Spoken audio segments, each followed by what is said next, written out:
Bonjour à toutes et à tous, nous sommes le lundi 9 février, bienvenue dans votre journal d'information de la mi-journée sur TV Vendée. Mieux vaut prévenir que guérir, c'est le message porté par Serge Papin. Le ministre des PME, du Commerce et de l'Artisanat était de retour sur ses terres d'origine vendredi dernier afin de présenter ses solutions face au contexte économique tendu. 70 000 entreprises en France sont sous la menace de défaillance en 2026. Le ministre est notamment allé à la rencontre des services de l'État, des acteurs financiers, de chefs d'entreprise vendéens ou encore des représentants du MEDEF et de la CPME. Il a été question de simplification administrative mais aussi de délocalisation des services d'aide afin de mieux accompagner les sociétés en difficulté. J'ai retenu beaucoup de choses parce que c'était déjà, il revenait sur ses terres en Vendée et ce matin dans sa première intervention, on sentait un peu d'émotion. L'entreprise Gauthier, Chantonnay pour lui, voilà, ça représente beaucoup. L'échange était très, on dirait, comme je dirais à la vendéenne, très simpliste, voilà, où tout le monde a pu échanger sur les problématiques qu'on lui fait remonter, les remontées de terrain, qui aujourd'hui est conscient de toutes ces problématiques et qui nous a témoigné qu'il allait se battre pour nous. On parle maintenant de délinquance. Le bilan de l'année 2025 a été présenté par la préfecture de la Vendée. Que ce soit pour les atteintes aux biens, les violences aux personnes, les escroqueries et fraudes ou encore la sécurité routière, que faut-il retenir des chiffres de l'année passée dans le département? Et quels sont les axes de travail prioritaires pour les faire diminuer? Les réponses avec Simon Philippot.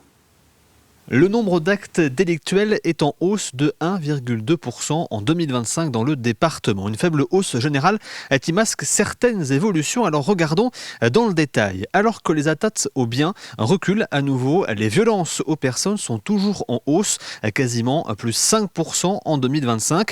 Mais l'évolution la plus importante concerne les escroqueries et infractions financières, plus 12% en 2025. L'un des sujets qui reste également préoccupant, et c'est bien sûr le trafic de drogue et les infractions à la législation sur les stupéfiants en augmentation depuis plusieurs années, plus 0,13% en 2025, plus 1,20% en 2024, plus 16% en 2023.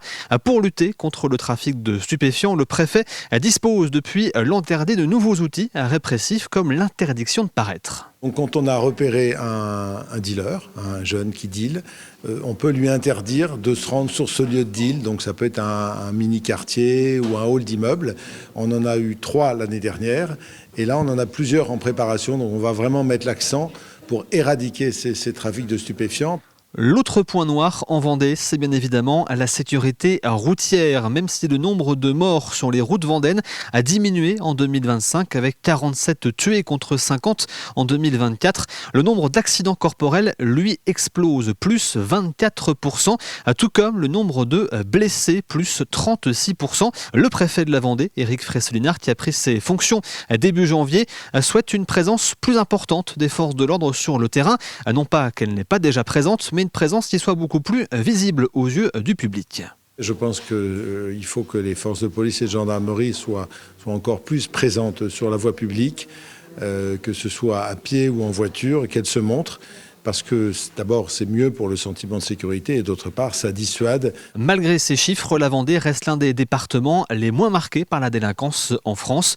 Le préfet de la Vendée a d'ailleurs souligné la très bonne collaboration entre les services de l'État, les forces de l'ordre et la justice. Nous sommes en pleine période de choix d'orientation pour les élèves de terminale qui envisagent des études supérieures. Cela est encore très lointain pour les collégiens, mais cela ne les empêche pas de découvrir des métiers à travers des stages. C'était le cas par exemple la semaine dernière pour 7 élèves de 4e du collège René Cousinet de Chantonnay. Ils ont pu en savoir plus sur les métiers de l'eau durant un stage de 2 jours sur le site du barrage de l'Angle-Guignard à la Réorte. Un stage organisé par le distributeur Suez et par le club d'entreprise Face Vendée. Mon objectif, c'est aussi de les sensibiliser à mon cœur de métier qui est l'eau, à mon entreprise qui est Suez, et justement de pouvoir leur dire, écoutez, voyez, finalement, on a besoin de ces métiers-là, vous ne connaissiez pas ce métier-là, et là, déjà au bout d'une matinée, ils vont être en 3e l'année prochaine, il y en a déjà 3 qui nous ont dit, nous on aimerait bien venir faire notre stage chez vous. Ce que j'ai appris, c'est qu'on a la même eau que les dinosaures avaient. J'ai appris aussi que l'eau qu'on buvait, elle venait d'ici. L'eau aussi était pas pareille que l'eau magasin, elles étaient différentes. Et on reste dans le domaine aquatique avec un événement consacré à la pêche ce week-end du côté de Roche-Servière. L'association La Tanche de la Boulogne organisait pour la 11e fois une brocante destinée aux pêcheurs et intitulée « Vide ta caisse à pêche ». De nombreux passionnés s'y sont rendus à la recherche de bonnes affaires. L'occasion également, notamment pour les plus jeunes, d'obtenir des conseils de la part de pêcheurs plus expérimentés. Reportage Grégoire de Châtillon. Il est midi et c'est déjà l'heure de l'apéro pour ces pêcheurs.